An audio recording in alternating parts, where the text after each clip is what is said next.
FM 106.4 megahertz पर ये विविध भारती का दिल्ली केंद्र है। नामा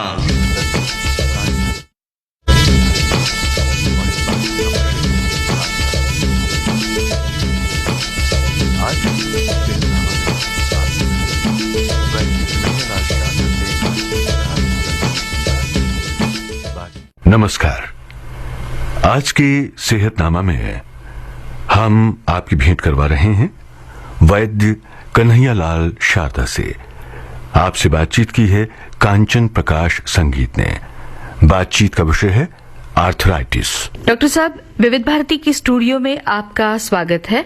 सभी हमारे श्रोता मित्र, विविध भारती परिवार और मैं अपनी तरफ से आपको नमस्कार कहती हूँ। नमस्कार डॉक्टर साहब, आज का विषय है आर्थराइटिस और वो भी आयुर्वेद में आर्थराइटिस का विचार। तो आर्थराइटिस कहने से हमें जो समझ में आता है वो है हड्डियों की बीमारी या जोड़ों का दर्द। लेकिन आयुर्वेद क्या सोचता है इस बारे में, इस बीमारी के बारे में आयुर्वेद की क्या धारणा है? आर्थराइटिस को आयुर्वेद में संधिगत वात रोगों के अंतर्गत माना गया है। आयुर्वेद में 80 प्रकार के वात रोग हैं। उन वात रोगों में संधिवात भी एक रोग है। संधिगत जो वात उत्पन्न होता है उसी को संधिवात कहते हैं। शरीर के अंदर जैसे विभिन्न श्रेणियों के दूषित और विषाक्त पदार्थों का संचय होने से इस रोग की उत्पत्ति होती है। दूषित मल पदार्थ है, मतलब यूरिक एसिड है, ये बनता है शरीर में, शरीर में उसके बनता खाने से। हाँ। और उसके कारण से जो एक्युमुलेशन होता है वो जो जाके संधियों में एकत्रित हो जाती है और आम दोष को उत्पन्न कर देती है जी। और वायु कुपित होकर उस दोष को बढ़ा देता है। हाँ, प्रकट करता है। लेकिन डॉक्टर साहब, आयुर्वेद की जो एक मूलतः जिस पर ये आधारित है वो वात, पित्त और कफ। जी। तो इसमें जो वात है वो वात तो पूरे शरीर में सभी जगह होता होगा। हाँ। तो क्या हम ये समझें कि जहाँ पर वात हड्डियों में चला गया है और उसके कारण जो विकृतियां निर्माण हुई हैं या होती हैं वो इस आर्थराइटिस में आती है? हाँ जी। क्या होता है, वात पित्त कफ ये शरीर को धारण करती हैं। जब ये सामान्य अवस्था में नॉर्मल स्टेज में रहती है तो शरीर को धारण करती है। जब इनमें किसी प्रकार की विकृति उत्पन्न हो जाती है, इनके विकृति का कोई कारण बन जाता है, तब यही बीमारी को उत्पन्न करके रोग का कारण बन जाती है। जी। तो ये वात रोग बनने के लिए मनुष्य का जो खाना है, खाना पीना, उसकी आदतें, ये सभी इसमें शामिल होते होंगे। हाँ, आहार विहार आचार विचार भी। बिल्कुल। अभी तो प्रज्ञा अपराधो ही मूलम रोगा नाम। बुद्धि के द्वारा जो अवमानना करता है, प्रज्ञा अपराध का अर्थ यही है कि बुद्धि की अवमानना ये मानसिक रोगों की मूल उत्पत्ति कारण है। बिल्कुल सही। और अभी जो साइकोसोमेटिक डिसीज को लेके इतना वर्क चल रहा है और one of the factor in disease, जो मेन साइकोसोमेटिक फैक्टर है कि भाई tension, worries, fear, anxiety, depression के कारण ही सारी रोगों की उत्पत्ति का कारण है। जी। 90% disease are psychosomatic. Even cervical spondylosis is psychosomatic problem. मतलब ये होता है जो खाना मनुष्य खाता है उसको हजम नहीं कर पाता है। कि क्या होता है, लगातार अगर हम टेंशन में हैं तो उसका प्रभाव शरीर पे पड़ता है, क्योंकि एंडोक्राइन ग्लैंड्स के ऊपर, अंतर्स्रावी ग्रंथियों के ऊपर इसका प्रभाव पड़ता है। और जिस ग्रंथि से अगर किसी चीज का स्राव बढ़ गया, जैसे अगर अम्ल पित्त की शिकायत है और अम्ल पित्त एसिडिटी की अगर शिकायत हो और वेगस नर्व से स्टिमुलेशन उसका हाइड्रोक्लोरिक एसिड का बढ़ गया, तो अगर ज्यादा क्रोध करेंगे, ज्यादा टेंशन में रहेंगे, उसका अगर रेजिस्टेंस पावर स्टोमक का या डाइजेस्टिव सिस्टम का कमजोर है, उसके कारण से अगर उस पर प्रभाव पड़ा है तो सिक्रीशन बढ़ने से अगर उसका कंज्यूम नहीं हुआ तो वही रोग का कारण बन गया। ताजी ताजी महकी महकी जोश है जबरदस्त, ये चाय बड़ी है मस्त। पताका चाय, गजब का स्वाद। रोगों के इसके अलावा भी और कुछ कारण होंगे? हाँ, वात रोगों की उत्पत्ति के जो मूल कारण हैं, जैसे आर्थराइटिस का अपन संधिगत वात के अंतर्गत अगर लेते हैं तो जैसे पानी में भीगना है, ठंड लगना है, भीगे वस्त्र पहनना है, ठंडे और रूखे पदार्थों का खाना है, अधिक उपवास करना है या कम खाना है, अधिक स्त्री प्रसंग करना, बहुत जागना, मलमूत्र के स्वाभाविक वेग को रोकना, भय, शोक, चिंता का अधिक होना, चोट लगना, से अधिक कसरत करना या व्यायाम करना या योग करना, शरीर से खून का बहना अधिक मात्रा में अगर शरीर से खून बन जाता है तो उसमें भी एक कारण वात रोग का बन जाता है। अधिक भ्रमण करना, ये सब कारण जो है जी वात रोगों में हो शामिल सकते होते हैं। शामिल इन होते कारणों हैं। को लेकर हम और चर्चा करेंगे, लेकिन उससे पहले आपकी पसंद की तरफ मैं आपका ध्यान आकर्षण करना चाहती हूँ। तो क्या उसके सेवन से भी कुछ ऐसा वात रोगों का प्रकोप हो सकता है? आयुर्वेद में सबसे ज्यादा अधिक जोड़ ही पथ्यापथ्य पे दिया है। क्या खाना चाहिए, क्या नहीं खाना चाहिए, जितना अच्छा वर्णन आयुर्वेद में है और किसी भी शास्त्र में नहीं किया गया है। जी उपचार के साथ आहार विहार और आचार विचार की स्थिति में परिवर्तन करना चाहिए। हम ये भूल जाते हैं कि हमारा देश जो है 3 जलवायु प्रधान है, सर्दी, गर्मी और बारिश। जी ये 3 मौसम विश्व के किसी भी देश में नहीं होते हैं। जी अधिकांश देश जो है शीत प्रधान देश है और शीत प्रधान देश में मद्यपान का सेवन वहाँ पे एक अपने उनके नियम अनुसार किया जाता है कि भोजन के पहले वो एक लिमिट में एक निश्चित मात्रा में मद्यपान करते हैं, उसके बाद भोजन करते हैं जो वहाँ की मौसम के अनुकूल रहता और वो है। उनकी सेहत के लिए उपयुक्त भी होता है। सेहत के लिए स्वास्थ्यवर्धक और उपयोगी है। परंतु हमने उसका अंधानुकरण किया। जी हमने उसको न तो उस अनुशासन में रखा हो, न उसको परहेज से लिया, और पीने के हिसाब से नहीं, जीने के हिसाब से नहीं, एक शौक बना लिया। और उस शौक का प्रभाव अत्यधिक कोई भी अधिक परिणाम में ली गई मात्रा वो शरीर के लिए लाभदायक तो नहीं हो सकती, बिल्कुल ही घातक साबित होती बिल्कुल है। घातक साबित होगी। लेकिन इससे मतलब ये भी एक कारण वात रोग का हो सकता है।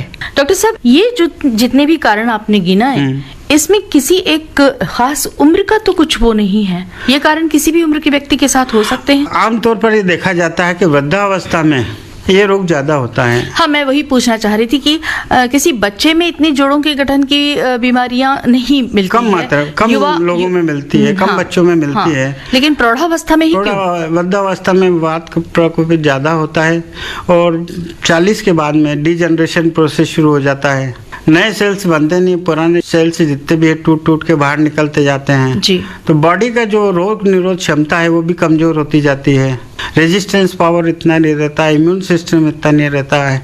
इस कारण से ये अवस्था में चारों तरफ से बीमारियां घेर लेती हैं। और वात रोग उसमें सबसे बड़ा पहला स्थान जैसे मुझे तो लगता है। वात रोगों का ही जी। अधिकांश वृद्धावस्था में संधिवात और आमवात की शिकायत करते हैं जी। और शिकार होते हैं। जी डॉक्टर साहब, हम आगे बढ़ेंगे, लेकिन उससे पहले ये आपसे गुजारिश रहेगी मेरी कि आपकी पसंद का गीत हम यहाँ क्यों होता है उसके कारणों के बारे में हमने चर्चा की और बहुत ब्यौरे के साथ आपने हमें बताया है, समझाया है। लेकिन इसके लक्षण कैसे होते हैं, ये कैसे समझ लिया जाए? मतलब मेरी एक सहेली है जिसे अर्थराइटिस की बीमारी है और वो हर डॉक्टर के पास, वैद्य के पास, हर पैथी के पास वो गई है और इलाज कराती रही है। लेकिन आज उसकी स्थिति ये है कि सभी लोग कहते हैं कि ये लाइलाज है। ना वो उठ पाती है, ना बैठ पाती है, ना चल पाती है। वो कैसे तो भी घिसटते हुए आ जाती है, वो उसको उठा के ऑटो में डाला जाता है तो वो चल पाती है, या लाठी के सहारे चल पाती है। ऐसी स्थिति हो गई है। तो क्या वो लाइलाज क्रोनिक डिसीज बन जाता है? जी, लक्षणों के बारे में और भी चर्चा मुझे करनी है, लेकिन थोड़ा सा रुक कर आते लक्षणों के बारे में कि जब संदिग्ध बीमारी होती है तो क्या ये सिर्फ केवल 3 ही लक्षण हैं या और भी कुछ छोटे लक्षण होते? वैसे अगर देखा जाए तो कुछ रोगियों में प्रारंभ में हाथ पैर संधियों में जैसे नीलापन भी आ जाता है, पसीना बहुत आता है, बदबूदार पसीना आता है, हृदय की गति तीव्र हो जाती है, खून की कमी हो जाती है, अंगुलियों में सूजन हो जाता है, दर्द हो जाता है और ये जकड़न होती है। जकड़न हो जाती है और मैंने देखा है कि उंगलियां टेढ़ी भी हो जाती हैं। वो तो क्रॉनिक स्टेज में बाद में होता है जी। और हाथ पैर की संधियां प्रभावित सबसे ज्यादा होती है। बाद में जैसे कलाई है, टकना है, कोहनी है, घुटना है, कंधा मालिश होना चाहिए। मगर आमतौर पर हर व्यक्ति तो समझता नहीं है और हर व्यक्ति मालिश वाले के पास जा भी नहीं सकता है, इसलिए वो ऊपर से नीचे इस तेल की हल्की हल्की मालिश करे और उसके बाद में मालिश करने के बाद में वो अगर सेक करेगा तो उससे ज्यादा फायदा मिलेगा, उसको ज्यादा फायदा होगा जी। वह अभी जैसे आपने वाष्प स्नान की चर्चा की, तो वाष्प स्नान में जो हर्बल स्टीम बाथ अपन जिसको कह सकते हैं, पानी में जड़ी बूटियां डाल के उसकी वाष्प के द्वारा अगर स्नान किया जाए, स्नान किया जाए, स्नान मतलब वाष्प स्टीम बाथ, जी। स्टीम बाथ दी जाए और देने के बाद में और क्योंकि इसमें वही दवाइयाँ डलती है जो वात नाशक है, मतलब जो पानी में अपन जड़ी बूटियाँ डालते हैं वो वातक न औषधियाँ रहती है, वात को नाश करने वाली जड़ी बूटियाँ रहती है और उसका उपयोग अगर पसीना लाने में किया जाए, वाष्प में किया जाए और उस वाष्प के द्वारा जो दी जाती है शरीर को भाप, उससे पसीना काफ़ी निकलता है। पसीना निकलने के बाद में एक मोटे तौलिए से गीला करके उसको शरीर को पोंछ लिया जाता है और पोंछने के बाद में जब ठंडे पानी का तौलिया रहता है उससे शरीर ठंडा हो जाता है। उसके बाद वापस कपड़े पहनकर टहलना चाहिए, टहलने से शरीर वापस गर्म हो जाता है और इससे इस वाष्प स्नान से जो पसीना निकलता है उसके माध्यम से कितने दूषित पदार्थ बाहर निकल जाते हैं, एलिमिनेशन ऑफ टॉक्सिन से, और इलास्टिसिटी डेवलप होती है, मतलब मांसपेशियों की जकड़ाहट कम होती है, जकड़ाहट कम होकर इसमें लचीलापन आता है और शरीर में जो न्यूरोमस्कुलर कोऑर्डिनेशन है वो टोनअप होता है और रिलैक्स होता है, रिलीज होती है और इससे काफ़ी आराम मिलता है जी। तो वाष्प स्नान काफ़ी इसमें फायदेमंद रहता है। स्वेदन है, मर्दन है, सेक है, वात व्याधि में बहुत फायदा करती है और ये अपनी सुविधा के अनुसार लिया जा सकता है। इससे शरीर में आराम होकर जीवन सुख शांति से गुजरता है। डॉक्टर साहब, मैं एक सवाल थोड़ा सा छूट गया, पूछना चाह रही थी। जोड़ों की बीमारी जैसे टखने हैं, घुटने हैं, जंघा है, कमर है या उंगलियों के जो जोड़ हैं वहां पर जो दर्द होता है, लेकिन गर्दन में जो दर्द होता है क्या वो भी संधिगत रोगों में आने वाला वात रोगों के अंतर्गत वाष्प कोष्ठ शीर्षक जी, ये सब सर्वाइकल स्पॉन्डिलोसिस सब वात रोगों के अंतर्गत ही आता है और इसको तो साइकोसोमेटिक डिसीज भी मानते हैं ऑर्थोपेडिक सर्जन जी। हम अब बात कर रहे थे इलाज के बारे में, लेकिन मुझे ऐसा लगता है कि आगे जब हम बढ़ रहे हैं तो उससे पहले नामा कार्यक्रम में आप सुन रहे हैं वैद्य कन्हैयालाल शारदा से कांचन प्रकाश संगीत की बातचीत और इस बातचीत का विषय है आर्थराइटिस, संधिगत रोग या जिसे हम कहते हैं आर्थराइटिस, उसके इलाज के बारे में बताइए। हाँ, संधिगत रोग में जो आयुर्वेद में वायु उपचार मतलब बाहरी तरीके से जो उपचार किया जाता है, कुछ आसान तरीके भी हैं। जैसे शरीर में जकड़न है तो काली मिर्ची को जल में पीसकर मोटा लेप दर्द की जगह लगा दें और केले के पत्ते से उसको बांध दें, केले का जो पत्ता रहता है उससे उसको बांध दें। उसके बाद थोड़ी देर बाद 1-2 घंटे के बाद उसको निकाल दें, इससे जल्दी आराम मिलता है। या फिर कलौंजी का तेल की मालिश करने से वात रोगों में विशेष फायदा होता है। अभी जो थोड़ी देर पहले आपने बहुत सारे तेल बताए, हाँ, उसमें ये अलग ये है। भी एक हो सकता है। ये घरेलू उपचार है जी, जी। जो घर में किया जा सकता है। जी। अखरोट की ताजी गिरी को पीस कर लेप करें तथा ईंट को गर्म कर उस पर जल छिड़क कर कपड़ा लपेट कर उस स्थान पर सेक करें। आपने बताया, बहुत तफसील के साथ बताया, तो शीघ्र आराम हो जाता है। या फिर आँख के पत्तों को कूटकर कपड़े में रखकर पोटलियाँ बनाकर इस पर शुद्ध घी लगाकर तवे पर गर्म करके दर्द स्थान पर सेकें। पोटली को सेकते जाएं तवे पे और उस दर्द स्थान पे रखते जाएं उसको। ये कौन से पत्ते आपने कहा? आंकड़े के। सोसाइटी में घरों के आसपास काफी देर तक आंकड़े का वृक्ष रहता है। आंकड़े का? हाँ, आंकड़े का सफेद फूल आता है उसका। जी, तो आप कह रहे हैं आंख के पत्ते? आंख के पत्ते, इससे तुरंत आराम मिल जाता है। एक लहसुन अच्छी तरह कूटकर 50 ग्राम पानी में मिलाकर और सरसों का आधा किलो तेल लें, उस तेल में इस लहसुन के पिसे हुए पानी को मिला दें और फिर आग पर रखें। जब पानी जल जाए और केवल तेल शेष रह जाए तब इसको छान करके शीशी में भर के रख लें। इस तेल से दर्द वाली जगह पर हल्के हल्के हाथ से मालिश करें तो इससे विशेष लाभ देखने को, मतलब घर ही में आप लहसुन का तेल भी बना सकते हैं? घर पे बनाया जा सकता है। आपने बताया कितना लहसुन लें? 3-4 कली लहसुन के लिए 50 ग्राम पानी लिया, उसको लहसुन को कूट के और पानी में मिला दिया। मतलब हम ये कहें कि एक प्याला पानी ले लिया और उसमें एक 3-4 कलियां कूट कर डाल दी और फिर सरसों का तेल, आपकी पसंद का गीत, हम थोड़ी शक्कर को पीस कर कपड़े की पट्टी पे उसको लगा दिया राई और सरसों को, गीला? राई और शक्कर को गीला करके पीसा, मतलब पानी डाल के पीस पानी लिया? डाल के पीस के हाँ। और उसको पट्टी के ऊपर लगा दिया, लेप कर दिया। लेप कर दिया। हाँ। उस पट्टी को दर्द के शूल वाले स्थान पर लगा दिया। जी। और आधे घंटे के बाद उसको खोलकर उस स्थान पर थोड़ा घी या तेल, क्योंकि खिंचाव होता है ना उसको लगाने के बाद में, तो थोड़ा हल्का हाथ से घी या कुछ तेल जो भी उपलब्ध है वो लगा दिया।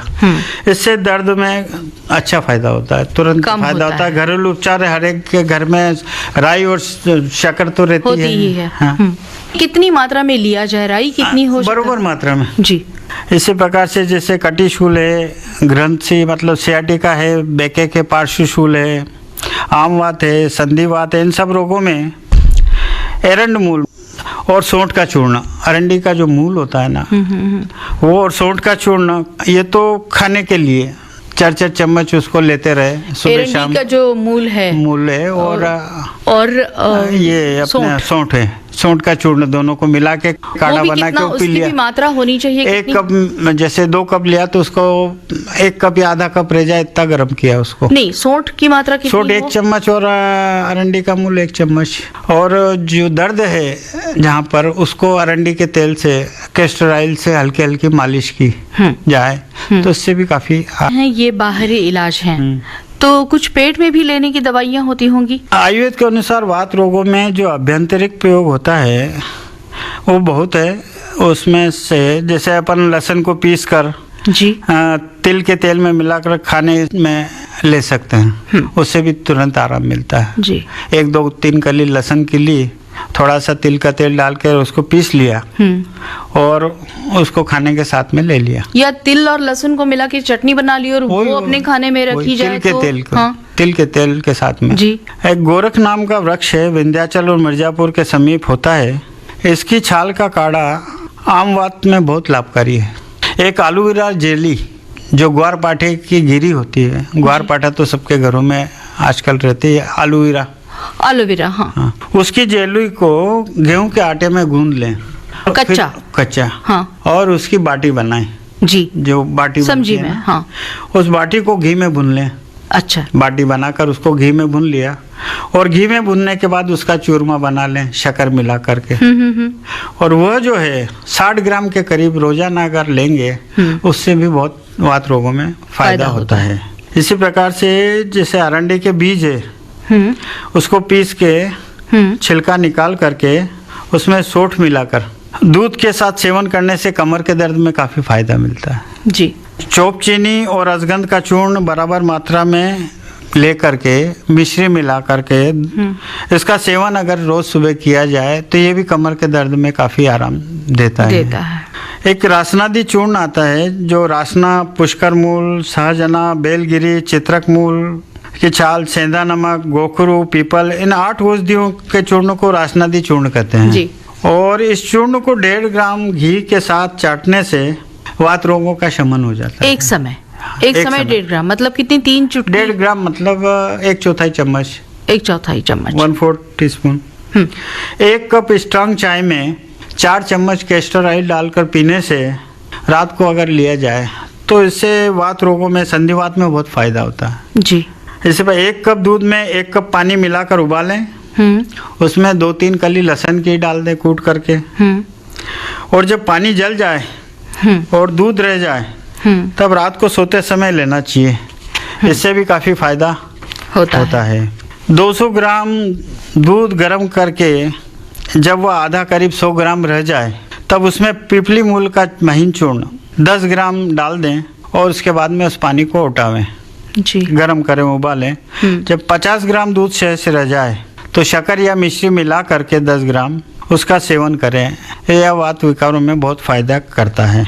लहसुन, पिपरी मूल या ये जो रासनादी मूल जो है उसका आपने चूर्ण बताया, ये सभी दवाएं जो हैं वो तीक्ष्ण हैं, तो उससे कुछ इसका इलाज ठीक से हो सकता है। ऐसी बादाम की गिरी है, बादाम की गिरी 2-3 जल में भिगो के उसका छिलका निकाल करके जो अपन चंदन घिसते हैं उस पत्थर पे उसको घिस लें और बरोबर भाग में शहद मिला करके उसको ले रोजाना। बादाम के घिसने के बाद में जो बादाम का जो हाँ, चंदन जैसा जम चंदन जाएगा, जैसा हाँ। घिस के पानी के अंदर और शहद मिलाकर चाटने से कंपवात और वात रोगों में इससे बहुत फायदा होता है। जी। उड़द का मोगर सिल्ला पे पीस के पिस्टी जैसा बना लें, उसमें फिर लहसुन मिला दें 1-2 और अंदाज से अदरक, हींग, सेंधा नमक मिलाकर बड़े बनाकर तिल के तेल में उसको पका लें, तल लें। तलने के बाद में अपनी इच्छा अनुसार उसको खाने से, जब इच्छा हो तब खा लिया दिन में जी, उससे वात रोगों में काफी कुछ फायदा होता है। मुझे तो लगता है कि ये सबसे जो आखिर में आपने बताया है कि उड़द के मोगर से, हाँ, तो वो लोगों को बहुत ही पसंद आएगा, क्योंकि बड़े तली हुई चीजें और मसालेदार जायकेदार खाना हर किसी को बहुत पसंद होता है। लेकिन अपने खाने पर, अपने पीने पर, अपने आहार, अपने व्यायाम पर अगर आप अपनी मर्यादा नहीं रखेंगे, उसको सही ढंग से संतुलित रूप से अगर आप आहार विहार नहीं रखेंगे अपना, तो आपको वात रोगों का सामना तो करना ही पड़ेगा। और एक अवस्था है जो कि प्रौढ़ावस्था है, उसके बाद वृद्धावस्था में ये और ज्यादा तकलीफ देता है। पथ्य विचार की पथ्यापथ्य क्या होगा, आहार और विहार के साथ जो बातें जुड़ी हुई हैं उसके बारे में भी समझाइए। आयुर्वेद में आहार विहार एवं आचार विचार की स्थिति में परिवर्तन करना बहुत जरूरी है जी। रक्त में यूरिक एसिड की वृद्धि न होने देने के लिए दहन क्रिया की वृद्धि करना आवश्यक है और इसके लिए हमें भोजन में पथ्यापथ्य का रखना बहुत जरूरी है। पथ्य अंदर भोजन, आप कह रहे हैं दहन क्रिया मतलब जो पाचन क्रिया कह रहे हैं, दहन क्रिया मतलब जो विषाक्त पदार्थ है उनको जला करके बाहर निकालना जी। पथ्य का मतलब है भोजन में हमको क्या खाना चाहिए, क्या नहीं खाना चाहिए। तो आयुर्वेद के अनुसार वात रोगों में जैसे मीठे फल हैं या खजूर है, खुरबानी है, किशमिश है, बादाम है, काजू है, ये लेना चाहिए जी। और सेब फल है, अंगूर है, अनार है, पपीता भी अच्छा रहता है।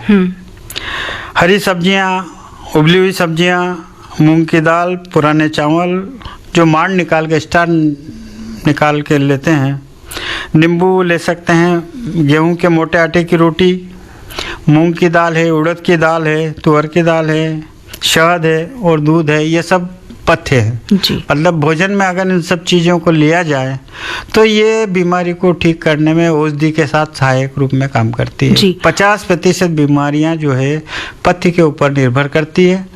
पथ्य चिकित्सा ही आयुर्वेद की मूल चिकित्सा है। बिल्कुल सही।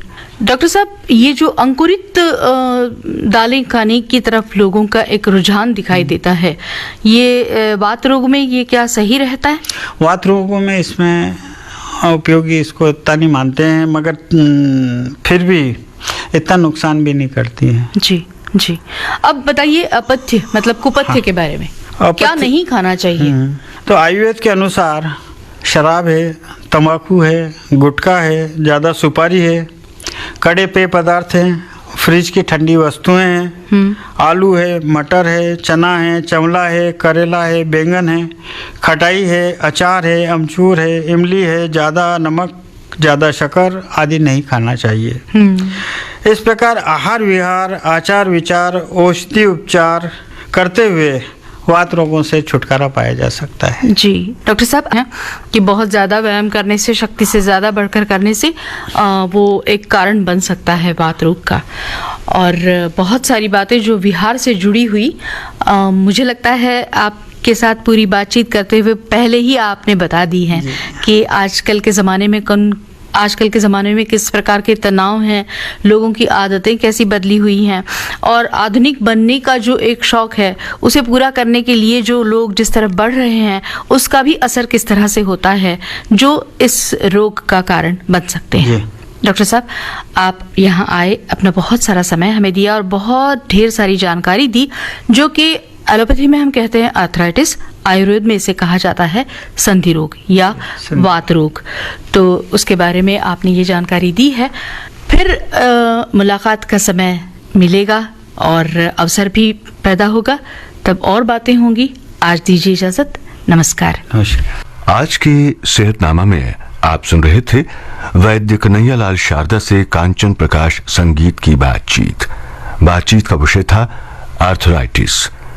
विविध भारती की ओर से इस कार्यक्रम को आपकी सेवा में प्रस्तुत किया कमलेश पाठक ने।